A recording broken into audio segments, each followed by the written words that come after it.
When somebody's found you on LinkedIn, you want to make it really easy for them to advance the relationship and get in touch. And as a former professional recruiter, if I'd have landed on somebody's profile and was keen to perhaps have a phone call with them to advance the relationship, I didn't want to wait. I wanted to make that call right there and then. And I'd be looking under contact information to find contact details. And I'd want this to be readily available to me. And it's the same story for employers who may just want to get in touch via phone or via email, take things off LinkedIn to advance that relationship. So under this tab here, contact information, this is where you include your email address, contact number, including international dialing tone. I include Twitter accounts here and also my company website. And you'll notice from earlier I have a personalized URL which sits down there too. The other place to include your contact information is in your summary and also in your most recent position. You'll see I've got mine here. The other place LinkedIn prompts you to do this is way down the screen. Let's keep going. Under advice for contacting you, and let me find that down here. Yeah, here we go. Advice for contacting Simon. This is where I state why I'm keen for people to get in touch. And here's my contact details again. So that's quite hidden, not the best place. The best place to be communicating your contact information is definitely up here. But as LinkedIn gives you an option down the profile to do that, then you need to duplicate that information there too.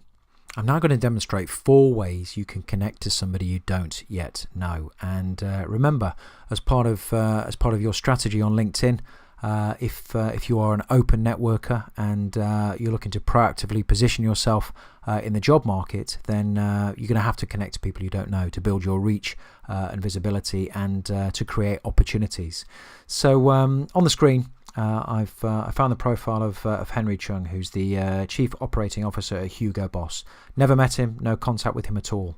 So the first way that I can get in touch is via a premium service. Because I'm on the Sales Navigator platform, I have something called InMail. And what I can do here, because I'm on a premium service, I can click here to send Henry an InMail, which is very much like a paid email. Now, I don't particularly like InMail because my view of InMail is this. If Henry gets that message, he knows that basically I've paid to get in touch with him. And my view is that he may just disregard that, because if he knows that I've used InMail, I'm telling him by my approach that I don't actually know him, and he may feel that this is a sales message or something similar, something that he doesn't want to be bothered with. So while InMail is available to premium account holders, I tend to discourage people from using it. And although I have InMail due to using Sales Navigator, I tend not to use it at all. And what I normally do is I go direct. So I would have a look at Henry's profile.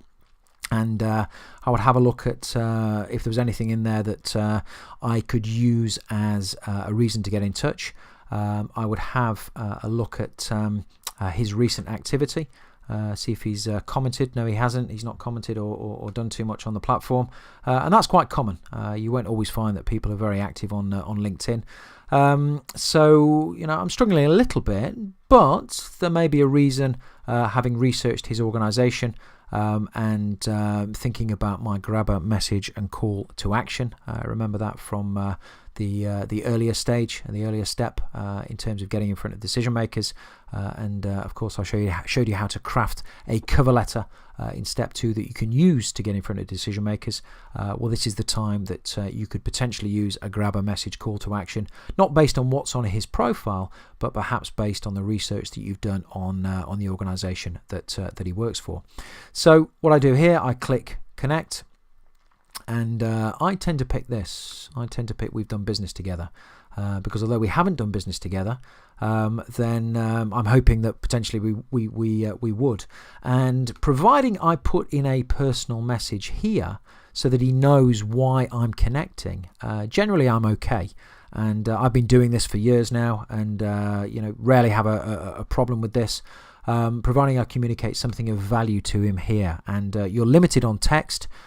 So what you need to put in here is something that gets his attention. He knows why you're in touch, And what I normally do is just communicate a message that says, I noticed this, this caught my attention, to capture his interest. Then I suggest, well, look, it would be a privilege to connect with you on LinkedIn, and leave it at that. Sometimes people connect, sometimes people don't.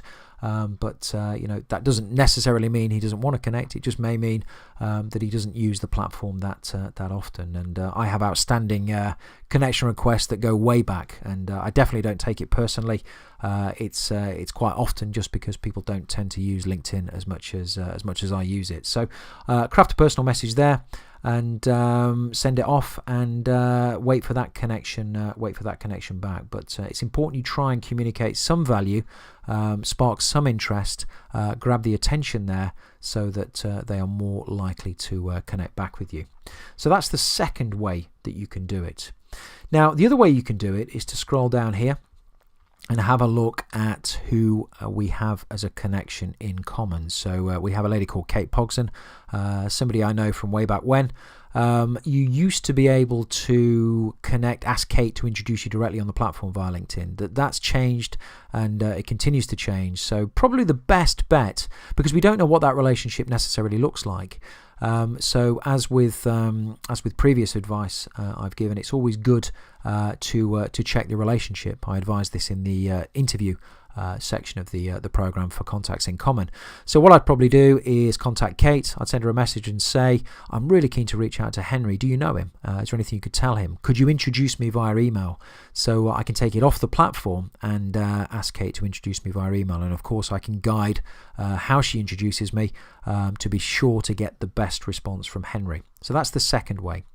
The third way is using groups, and groups are a real powerful force on LinkedIn that I'm going to talk more about coming up, but people don't tend to really understand in my experience. And what I can do on Henry's profile, I can scroll down and I can have a look at the groups he's in, and he's in a group called CFO Network. Now, I happen to be in this group, but if I wasn't, what I could do is ask to become a member. And there are closed groups and open groups. And if it's an open group, I'll very likely be accepted because there's no specific requirements to be in the group, and then I have the opportunity to do what I'm about to show you. So within this group, what I can do is click on members here, and look at this number, 360,000 members. So I have 360,000 group connections, which gives me massive visibility on the platform. So what I would do here is I'd search for Henry, and there he is. So I found him. Okay, I'm back in his profile. So if I take another step back, there we go. Let's try that again. So I'll search on Henry. There he is, and what I need to do is to click this here, because if you have a group connection, you have the opportunity to send a message, as it says there, to the member of the group, because it's assuming if we're in the same group, I've probably got a reason to get in touch. And what I can do here is click on here and write him a message that he will receive. So we're not connected, but we're group connection. So we're not connected first, second, or third tier. But what I could do here is communicate a message and ask his permission, maybe to connect directly on LinkedIn. So it's a way to send a message that you have some affinity with him already by being in the same group. So it's a way to send a message if you don't want to use what I advised. Let's move past that. If you don't want to, let's put his details up here.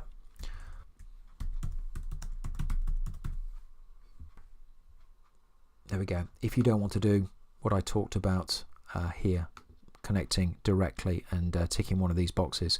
The group option used to be in here. It's no longer there, which is why you have to do the more convoluted approach that I've just demonstrated. And of course, thinking about it, the fact that we're in the same group and the fact that I know that, I could actually mention that here in my personal message as my reason for getting in touch. So instead of going via the group message, and asking permission to connect, I could simply do it directly in here. And it really depends how aggressive your strategy is on LinkedIn.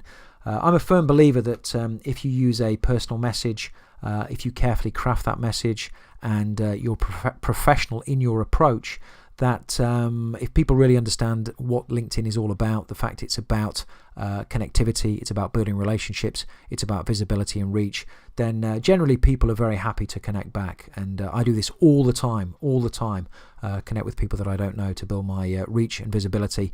And in looking for opportunities and building relationships in the hidden market, that's exactly what you need to do too.